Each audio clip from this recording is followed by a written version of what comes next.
સતતમ નિજમૂર્તિ ચિંતકાનામ અધિક શ્વેત મનોહર પ્રકાશે હૃદયદર્શિત રમ્ય દિવ્ય રૂપમ ભગવંતમ તમહમ હરિમ નમામિ. બોલો સ્વામિનારાયણ ભગવાનની જય. શ્રી હરિ કૃષ્ણ મહારાજની જય. શ્રી રાધા કૃષ્ણ દેવની જય. શ્રી નરનારાયણ દેવની જય. શ્રી લક્ષ્મીનારાયણ દેવની જય. સર્વાવતારી સર્વનિયંત પૂર્ણ પુરુષોત્તમ સર્વ કારણના કારણ કોટી અનાદિ મુક્તના સ્વામી, સૌના મોક્ષદાતા, સૌના સુખદાતા એવા આપણા સૌના ઈષ્ટદેવ નિજ મંદિરમાં સિંહાસનમાં બિરાજતા વાલા વાલા સર્વોપરી શ્રી ઘનશ્યામ મહારાજ તથા પૂજ્યપાદ આપણા ધર્મગુરુ પૂજ્યપાદ આચાર્ય મહારાજ શ્રી તથા વંદનીય પૂજનીય સર્વબ્રહ્મનિષ્ઠ સંતો તથા ઘેર બેઠા દેશ વિદેશમાં જે ભક્તો લાભ લઈ રહેલા એવા તમામ ભક્તોને મુક્તોને મારા વંદન સાથે ઘણા ભાવથી જય સ્વામિનારાયણ. ભલા ભક્તજનો, કેટલું ભજન કર્યું એ મહત્વની વાત નથી, કેવી રીતે ભજન કર્યું એ મહત્વની વાત છે. કેટલું ખાધું એ મોટી વાત નથી, કેટલું પચાયું એ મોટી વાત છે. કેટલી શનિ સભામાં હાજરી આપી એ બહુ મોટી વાત નથી, પણ શનિ સભામાં જે વાત થઈ છે જીવનમાં કેટલી ઉતારી અને કેટલો જીવનમાં વળાંક આપ્યો એ મોટી વાત છે, એ મહત્વની વાત છે. ભગવાનનું સ્મરણ કરીએ, ભગવાનને ભજીએ, ભગવાનના દર્શન કરીએ, પણ મહિમા ન હોય એટલે કે ભગવાનને જેવા સેવા જાણ્યા ન હોય, જેને આપણે સ્વરૂપ નિષ્ઠા કહીએ છીએ, જેને ઉપાસના કહીએ છીએ, એ ઉપાસના એટલે કે ભગવાનનો મહિમા સમજાણો ન હોય અને ભગવાનનું ભજન કરીએ તો એથી કરીને ભગવાન વિશેષ રાજી થતા નથી. બે ભગવાનના ભક્તો એક મહિમા સમજીને ભગવાનની ભક્તિ કરે છે, નામ સ્મરણ કરે છે. એક લોલમ લોલ એટલે કે ભગવાન છે, સ્વામિનારાયણ ભગવાન છે એમ માનીને ભજન કરે છે. એક ભજન કરે છે ભગવાનનો મહિમા સમજીને, એટલે કે આ સર્વ અવતારના અવતારી, સર્વોપરી, સર્વના સુખદાતા, સર્વ દુઃખ હરતા આવા ભગવાન છે, અક્ષરધામના અધિપતિ છે. આવો મહિમા સમજીને એક ભગવાનનો ભક્તો ભજન કરે, ભક્તિ કરે, સેવા કરે, અને બીજો સામાન્ય રીતે ભગવાન છે એવું માનીને ભક્તિ કરે તો એમાં ઘણો ફેર છે. આધ્યાત્મિક માર્ગમાં કાર્ય કરતા ભાવનાનું મહત્વ વધારે છે. ભગવાનના માર્ગમાં એટલે કે આધ્યાત્મિક માર્ગમાં, ધ્યાન ભજનના માર્ગમાં અંતર્વૃત્તિ રાખીને ભગવાનનો મહિમા સમજાય ને અને ભાવનાથી ભક્તિ થાય ને એ મહત્વની વાત છે. એટલે મહિમાવાળાને વિશ્વાસ આવે અને વિશ્વાસ આવે તેનું કામ થાય. તેનું ભજન કરીએ એનો તો વિશ્વાસ હોવો જોઈએ કે આ ભગવાન છે ને આપણું કામ કરશે. ભજન કરશું ભગવાન રાજી થશે, રાજી થાય એટલે બધું મળે ને. દીકરા ઉપર મા બાપ રાજી હોય તો દીકરો માગી આપે, પણ રાજી ન હોય તો ન આપે. ગુણાતીતાનંદ સ્વામીની વાતોમાં વાત લખી કે સ્વરૂપ નિષ્ઠા છે તે મહિમા છે, સ્વરૂપ નિષ્ઠા છે અને મહિમા છે એ તો વરના ઠેકાણે છે. જાનમાં વરરાજાની કિંમત છે, જાનૈયાની કિંમત નથી. બીજા બધા સાધન છે એ જાનને ઠેકાણે છે. વરરાજા ન હોય તો જાનને કોઈ પૂછે નહીં જમવાનું. વરરાજા હોય તો જાનને જમવાનું, ઉતારા પાણીનું પૂછે. એટલે પ્રેમાનંદ સ્વામીએ પણ આપણે દરરોજ સાંજે સંધ્યા આરતી થયા પછી સ્તુતિ પ્રાર્થના બોલતા હોઈએ. નિર્વિકલ્પ ઉત્તમ હતી.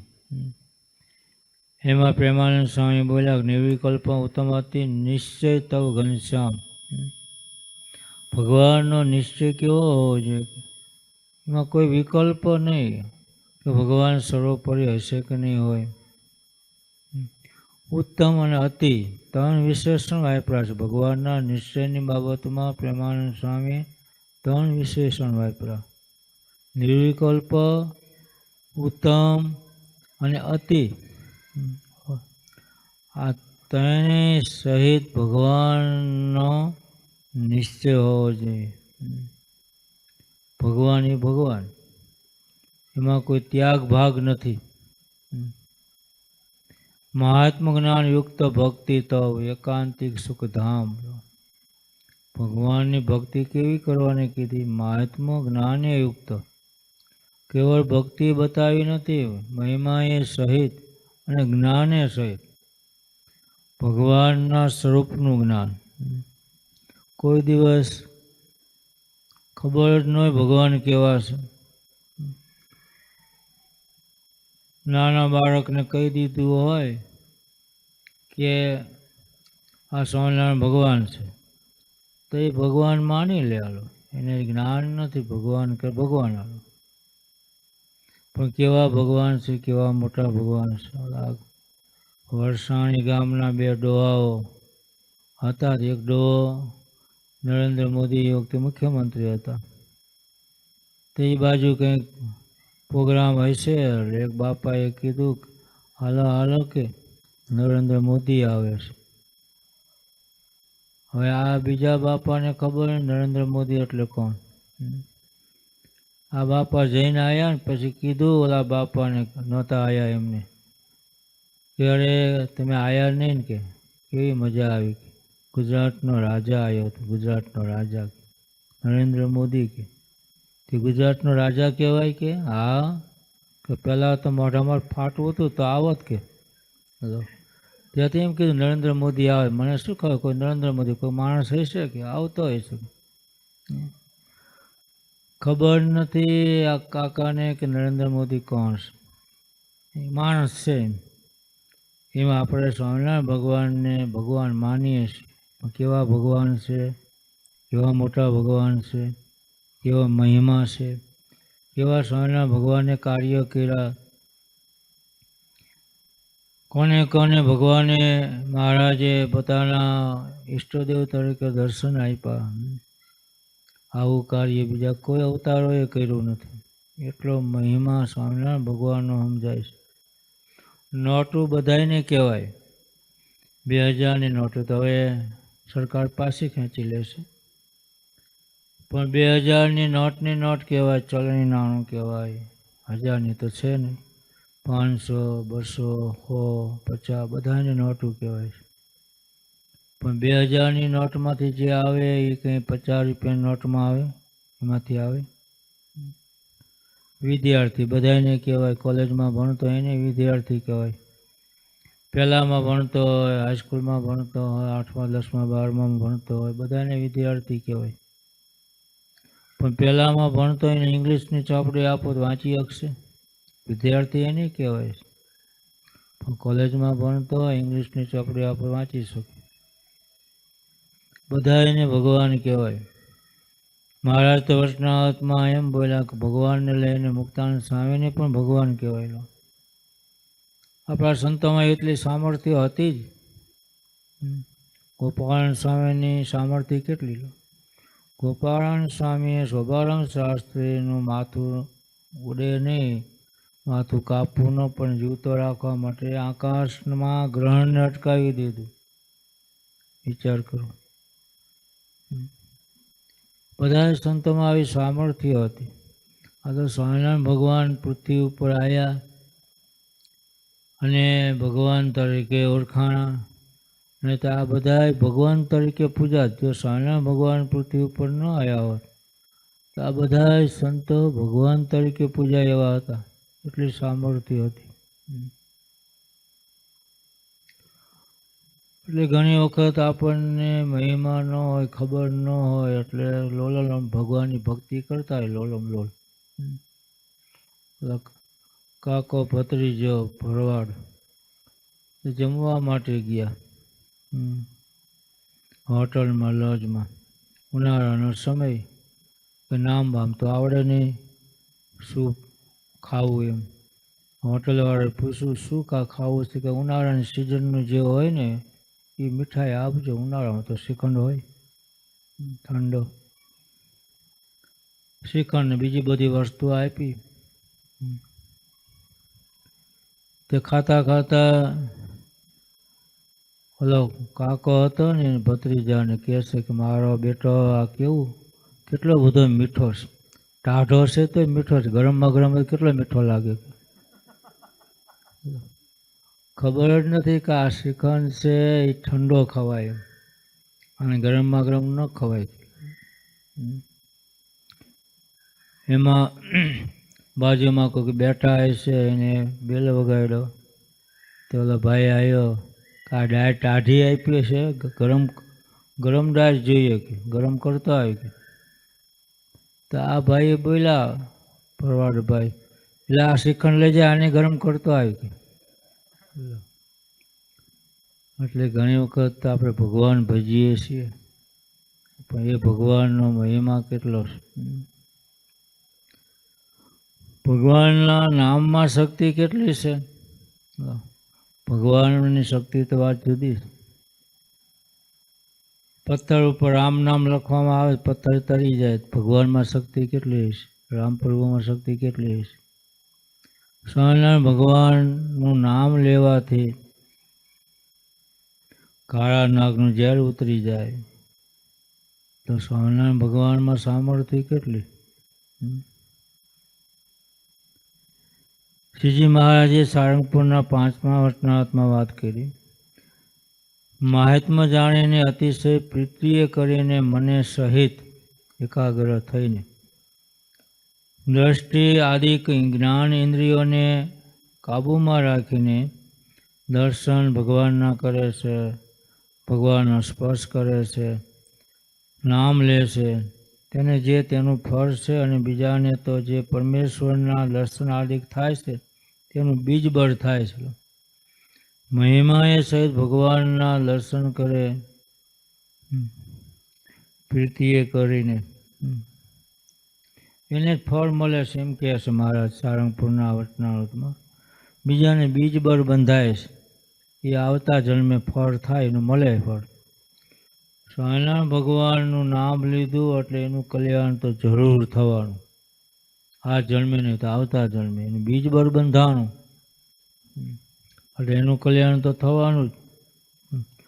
મહારાજે પ્રથમના 56ના વચનાવતમાં ભગવાનના નામનો મહિમા બતાવ્યો. ગમે તેવો પાપી હોય પણ અંત સમયે જો એ સ્વામિનારાયણ ભગવાનનું નામ લે, સ્વામિનારાયણ એવું બોલે, એવું ઉચ્ચારણ કરે, તો તે સર્વ પાપ થકી મુકાઈ જાય છે અને ભગવાનના ધામને પામે છે, બ્રહ્માંડને પામે છે. પણ પાપીને અંધકારે ભગવાનનું નામ યાદ આવવું કઠણ પડે. એ તો કોઈ સત્પુરુષના યુગમાં આવી ગયો હોય, ભલે પાપી હોય, તો એને ભગવાન યાદ આવે. બાકી જમદૂત દેખાય તો એને ભગવાન યાદ આવે. એને તો રાયડું પાડે, આયા મને જમપુરીમાં લઈ જઈશ, આ જમ લોકો આવ્યા.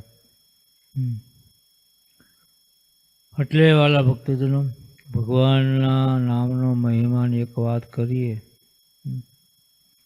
તો ધારી પાસે વીરપુર ગામ છે, ત્યાં ડાયા ભગત ભગવાનના એકાંતિક ભક્ત, ભગવાનની ભક્તિ સિવાય બીજી કોઈ વાત નહીં. ખેડૂત હતા તે, ત્યાંના એક ખેડૂત ભાઈ, એમને એક વાડી હતી, ખેતર હતું, એ કોઈ વાવવા રાખે નહીં. કેમ કે જે કોઈ વાવવા રાખે ને એ સાંતે લઈને હાંકવા જાય ને ત્યાં ભૂત થતા હતા, ભૂત ભરખી જાય, જીવ લઈ લે, અને એના જેવા એટલે ભૂત યોનીમાં લઈ જાય, ભૂત બનાવી દે ભરખીને બધાઈને. એટલે કોઈ ગામની વાડી રાખે નહીં. અને ડાયા ભગત ગયા, સ્વામિનારાયણ ભગવાનના એકાંતિક ભક્ત. એટલે વાત કરી કે મારે ક્યાંય જમીન વાવવા જોઈશે, વાવવા રાખવી છે, કોઈ આપે? તો બધા રાહ જોઈ રહ્યા હતા કે હા એક વાડી છે કે એ પડતર છે કે એ કોઈ વાવવા રાખી નથી. જો ફલાણા પટેલ છે એ વાડીના ધણી છે, એમને મળો કે આ એમનું ઘર છે. અહીંયા ગયા અને વાડી રાખી. તે વાડીમાં વાવવા ગયા, વાયુ ઉગ્યું, ટોવા માટે રાત્રે ગયા. તે બધા ભૂતો બધાય ફરતા ફરી વળ્યા, બધાયનો તો જીવ લેતા હતા. પણ આ ભગવાનના ભગત ગળામાં કંઠી અને મોઢામાં સ્વામિનારાયણ ભગવાનનું નામ, અને ખાટલામાં બેઠેલા ભગવાનનું નામ લેતા હતા. ફરતા ભૂતો આવ્યા. એટલે આ ભગતને તો બીયા નહીં, બીક છે ને, ભગવાનના ભક્તને બીક ન લાગે. ગળામાં કંઠી પહેરી હોય, ભગવાનનો આશરો હોય, ભગવાનની નિષ્ઠા હોય, એની બીક છે નહીં લાગે. એટલે ડાયા ભગતે પૂછ્યું તમે કોણ બધા છો આટલા બધા? બધા ચીચિયારી પાડવા માંડ્યા, અમે બધા ભૂતો છીએ.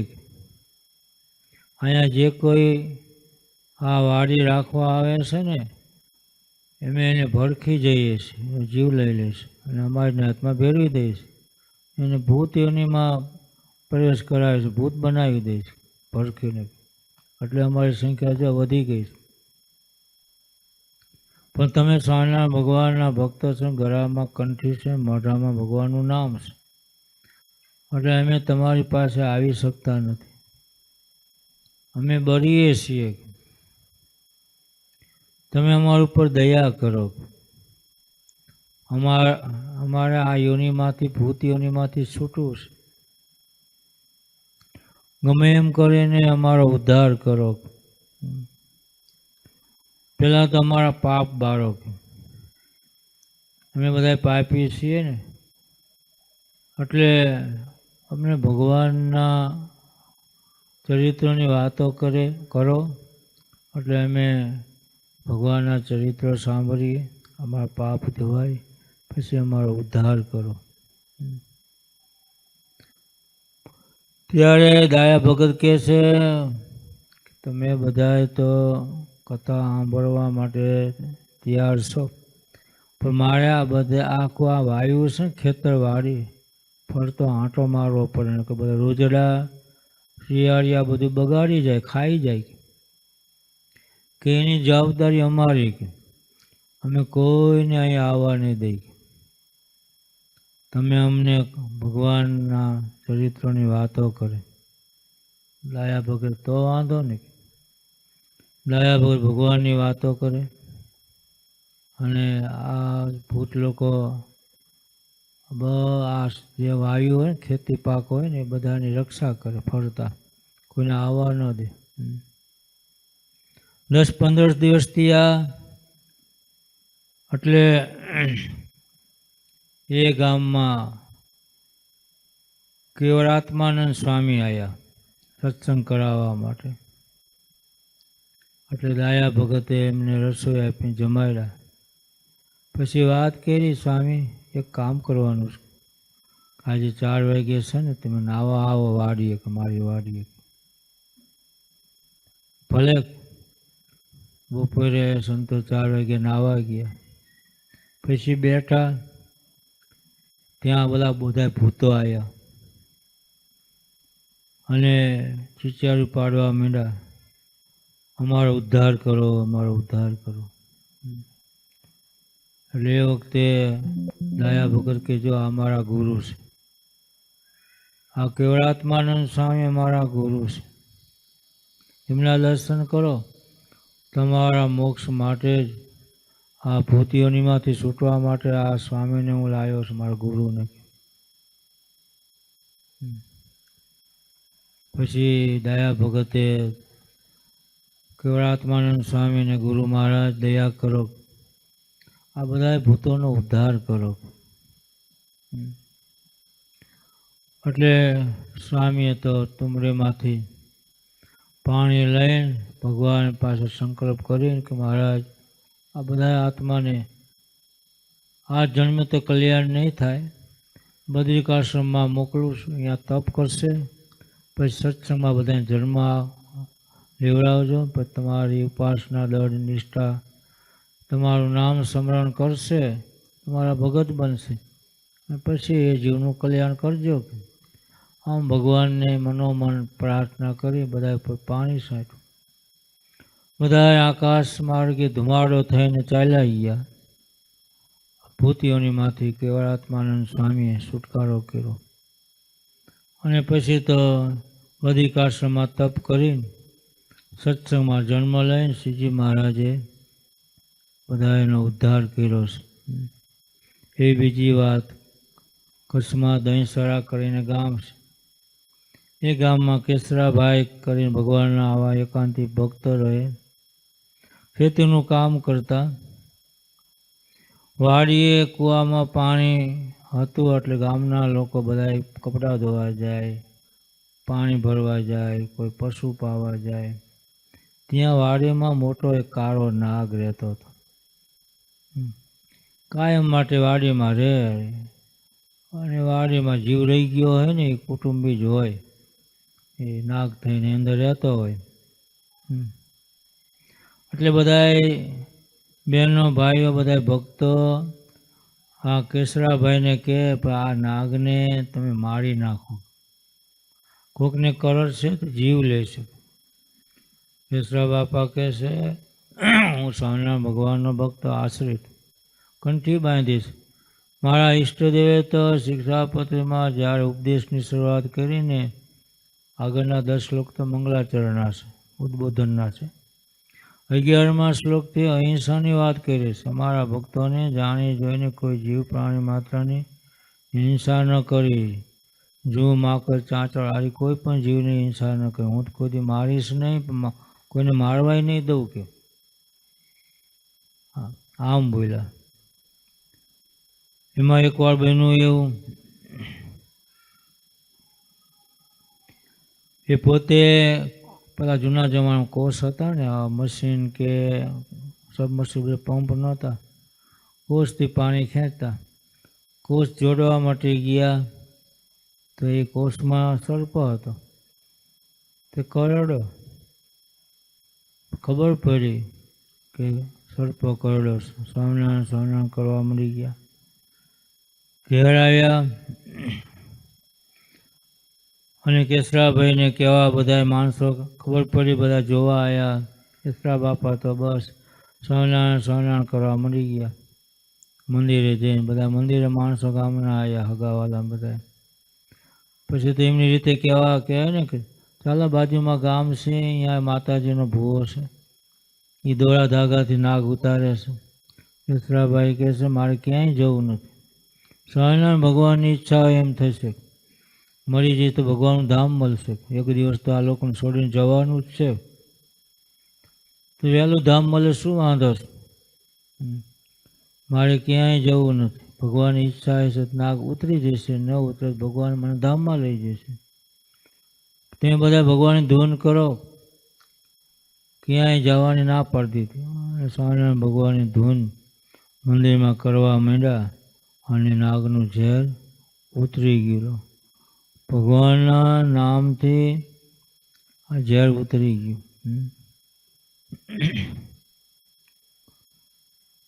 અને કેસરાભાઈ કાંઈ થયું નહીં.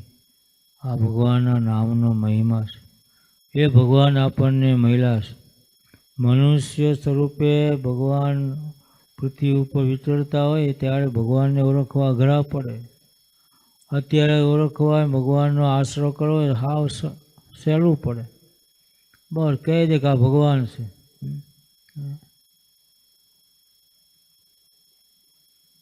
એટલે વાલા ભક્તજનો,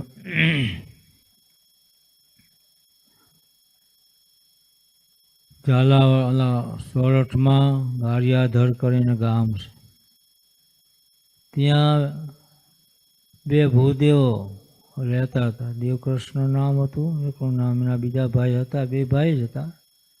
પીતાંબર જોશી. આ બંને ભાઈઓ સત્સંગી નહોતા. એટલે એ ઘોડા લઈને બીજા ગામ જતા હતા. ત્યાં રસ્તામાં ગાણોદ ગામ આવ્યું.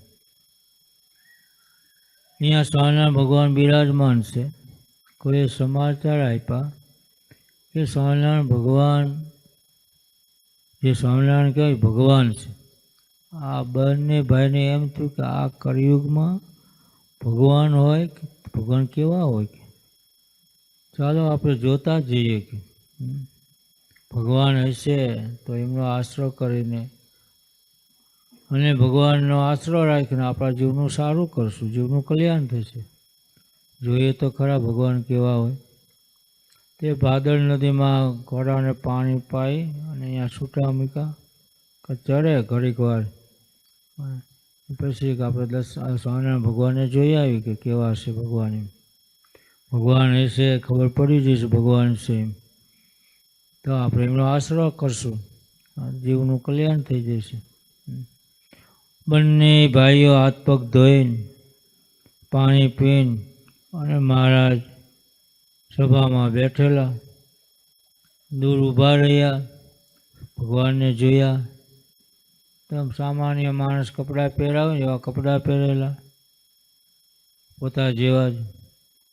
ત્યાં દેવકૃષ્ણ જોશી પોતાના નાના ભાઈને કહે છે કે આ ભગવાન આવા હોય, મનુષ્ય છે, આ માણસ છે કે મને ભગવાન કેવી રીતે કહેવાતા હશે કે આવા ભગવાન હોય કે આપણા જેવા છે, આપણા જેવા કપડાં પહેર્યા છે. ઉભા રહ્યા છેટે અને આ બધા વિચારો આવા કરતા હતા તો મહારાજ જાણી ગયા અને લાંબો હાથ કરીને અને હાથથી લેકો કરીને બોલાય અહીંયા આવો, અહીંયા આવો. તે આ બંને ભાઈઓ ત્યાં ગયા મહારાજ પાસે.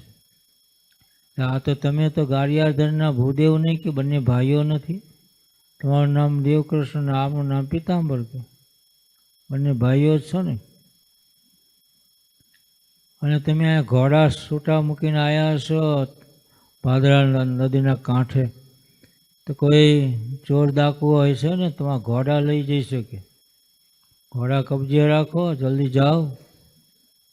આમ બધું કીધું ને કે આ બંને ભાઈને એમ કે આપણે તો આ સ્વામિનારાયણ ભગવાનને કોઈ જોયા નથી, એમને આપણને જોયા નથી અને આપણા ગામનું નામે કહી દીધું. તમે ગારિયાધરના આપણા નામે કહી દીધા, ઘોડા ચરે છે એ કહી દીધું. અંતર્યામી તો ભગવાન હોય કે ભલે માણસ જેવા દેખાય પણ ભગવાન સાચા. અને પછી મહારાજ પાસે ગયા, નજીક ગયા, હાથ જોડ્યા, તમે ભગવાન છો, અમારી અંતરની વાત બધી જાણી ગયા, અમારા નામ કહી દીધા, અમારું ગામ નામ ઠામ બધું કહી દીધું. અમારે તમારા આશ્રિત થવું છે, અમારને કંઠી બાંધો. મહારાજે બંનેને કંઠી બાંધી અને ભગવાનના આશ્રિત થયા. ઘેર ગયા, કંઠી જોઈ એલા કે આ શું કર્યું તમે? હે સ્વામિનારાયણ ભગવાનના આશ્રિત થયા કે એ કલ્યાણ તો સ્વામિનારાયણ ભગવાન આ કળિયુગમાં કરનારા છે. આ કળિયુગમાં ભગવાન પ્રગટ થયા છે. હા, બધાએ ભગવાનનો આશરો કરીને ભગવાનના ભક્ત બની જાઓ અને તમારા જીવનું સારું થઈ જશે. બાકી સાધના ગમે એટલી કરશો તો ભગવાન મળશે નહીં. આ પ્રગટ ભગવાન બિરાજે છે. અમે તો કંઠી બાંધી, પણ અમે તમને કહી તમે કંઠી બાંધો. સ્વામિનારાયણ ભગવાનના આશ્રિત બનો. પણ અમે એમ ન બનીએ, અમને તો કંઈક પરચો આપે તો બનીએ. પછી તો ગઢપુર દર્શન કરવા લઈ ગયા અને સ્વામિનારાયણ ભગવાને બધાના નામ કહીને એમને પણ ભગવાન પણ નિશ્ચય કરાયો અને ભગવાનના ભક્તો બન્યા. એટલે વાલા ભક્તજનો, મનુષ્ય સ્વરૂપે ભગવાનને ઓળખવા એ અઘરું પડે. મહિમા રહેવો એ અઘરું પડે. અત્યારે મૂર્તિ સ્વરૂપે મહારાજ બિરાજે છે. શાસ્ત્ર સ્વરૂપે, મૂર્તિ સ્વરૂપે, સંત સ્વરૂપે, આચાર્ય સ્વરૂપે. એ ભગવાનનો નિશ્ચય કરવો સહેલો પડે. ભગવાન મૂર્તિ સ્વરૂપે બિરાજે એટલે આપણને સહેજે અહોભાવ રહે, મહિમા રહે. મનુષ્ય સ્વરૂપે વિચરતા હોય તો ભગવાન ક્યાંક બીએ, ભાગી જાય. કચ્છમાં જગજીવરામ પકડવા આવ્યો તો મહારાજ કહે છે સુંદરજીભાઈ સુથારને, અમને પકડીને જેલમાં પૂરી દઈ શકે. હવે અમારે શું કરવું કે અમારી કોઈ રક્ષા કરશે નહીં કે હવે અમારે તો મલ પાસે જવું પડશે. કચ્છના મલ હતા, ભુજના મલ, એમને ઘેર મહારાજ વિયાઈ ગયેલો. ભગવાનને કોઈની બીક લાગે, પણ ભગવાને એવું મનુષ્ય ચરિત્ર કર્યું. કારણ કે સુંદરજીભાઈ સુતાર સાથે બંધાયેલા હતા, હરિજી સુતારને પાસે. સુંદરજીભાઈ એવું બોલ્યા હતા કે જ્યાં સુધી મહારાજ અમે ન કહીએ ત્યાં તમારે રોકાવાનું. ભલે કે તમે અહીંથી જાઓ એવો જાકારો ન દઈએ ત્યાં સુધી તમારે અમારા ઘેર રોકાવાનું. તો મહારાજ આવું ચરિત્ર કર્યું. પણ જાકારો દેવો પડે ને, કે જગજીવનરામ પકડવા આવે લશ્કર લઈને, ભગવાને જેલમાં પૂરી દે. એટલે કે મારાથી રક્ષા થાય એવું નથી. તમે મલને ઘેર વ્યા જાઓ. મલને ઘેર વ્યાઈ ગયા મહારાજ. એટલે વાલા ભક્તજનો, ભગવાનને મનુષ્ય ચરિત્ર કરે, મનુષ્ય સ્વરૂપે હોય ત્યારે ભગવાનનો અભાવ આવી જાય. કેટલાય ભક્તોને આવા ચરિત્રો લખાણા શાસ્ત્રમાં. ભગવાનનો નિશ્ચય હોય, પણ જ્યારે ભગવાન મનુષ્ય ચરિત્ર કરતા હોય ત્યારે ભગવાન પણ નિશ્ચય ટળી જતો હોય. આ ભગવાન નથી. ભગવાનને મૂકી દે. પછી ભગવાન દિવ્ય ચરિત્ર કરે ત્યારે ભગવાનનો પણ નિશ્ચય થાય. સંતોને મોકલે, મુક્તાનંદ સ્વામીને, ગોપાળાનંદ સ્વામીને, કે જાઓ ઓલા ભગતને તમારું ચરિત્ર જોઈને પાછા પડી ગયા, અમારો નિશ્ચય મટી ગયો. સંતો જઈને ફરીથી ભગવાનનો મહિમા કહે. અને ભગવાન તો મનુષ્ય ચરિત્ર કરતા હોય, એ ભગવાનની લીલા છે. આવો મહિમા કહીને પછી પાછા ઠેકાણે લાવે. ગુણાતીતાનંદ સ્વામી તો એમ બોલ્યા કે અડધો અડધ સત્સંગ કરશે તો જ એનું હરખું રહેશે, તો જ ધર્મ નિયમમાં રહેશે. 100 મહિને સાધુના દર્શન થશે તો એને નિષ્ઠા ભગવાનની રહેશે, સત્સંગ રહેશે. કંઠી તૂટી જાય. એટલે કથા વાર્તા સિવાય રૂડા ગુણ આવતા નથી. કથા વાર્તા સિવાય મહિમા સમજાતો નથી. કથા વાર્તાનો જોગ રાખવો. અત્યારે તો ઇલેક્ટ્રિક સાધન થઈ ગયા છે, મોબાઈલ જેવા, ટીવી જેવા. ઘેર બેઠા પણ જ્યારે નવરાશ મળે તો ભગવાનની કથા સાંભળી શકો છો. એટલે સત્સંગનો યોગ રાખજો. સારું, મૂળધામમાં બિરાજતા સર્વ અવતારી શ્રી કૃષ્ણ મહારાજના ચરણોમાં પ્રાર્થના કરીએ.